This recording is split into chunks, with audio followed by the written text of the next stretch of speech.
Assalamu alaikum dear students. Today we shall learn about frictional force. Yesterday we learned about contact force or muscular force. आज हम पढ़ेंगे frictional force क्या होता है. Any force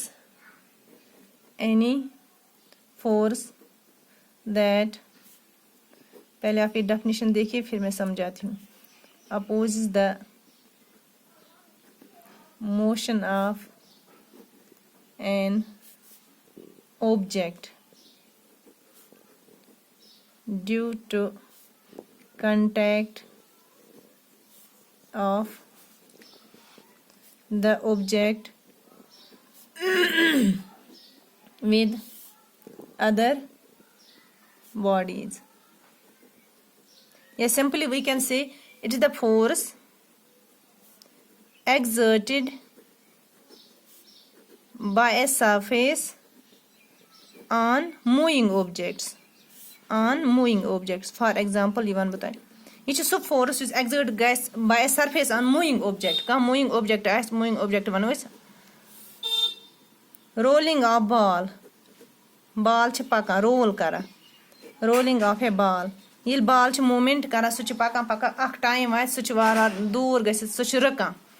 Action बit कहाँ एमा boson ताच कहाँ चुस force जुस तात apply च गसा रकान खतर मगर सुच वार पाने रका गोई अख ब्याख च cycling here is pedal च दिवान cycles सुच तोतां पका तिके अश करा तफ पे exert force अश त्रा force मगर वार युथे pedal रकाओ वार च cycle थोड़ा पका पची पाने रका बिच ऐसे अत कहाँ force थोमत रकान खतर ना अच पाने गसा अख force apply अत पे तथ फोर्स वन फ्रिक्शनल फोर्स या फ्रिक्शन यह सरफेस अत पे अप्लाई कर सरफेस एक्सर्ट कर या वो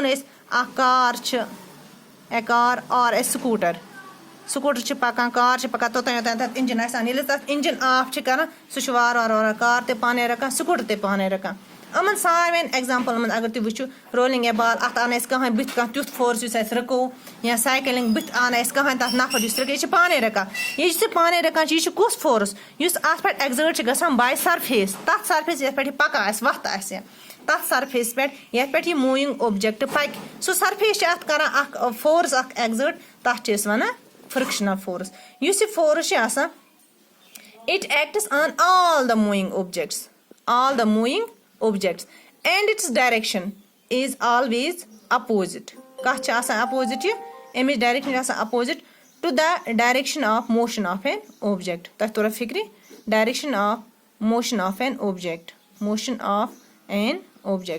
युस अमिच यह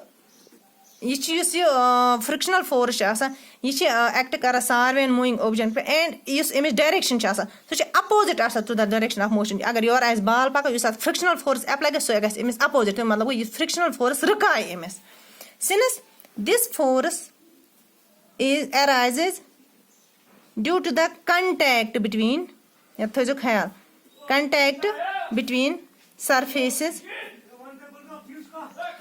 due to the contact between surface and object ये contact कथ का दरमियान surface and object since it is the contact it arises due to the contact between surface and object it is also called a contact force जिस रात पर contact force क्या तवे अत वन contact force क्या it arises due to the contact between surfaces तवे अत one contact force अल्लाह हाफ़िज़.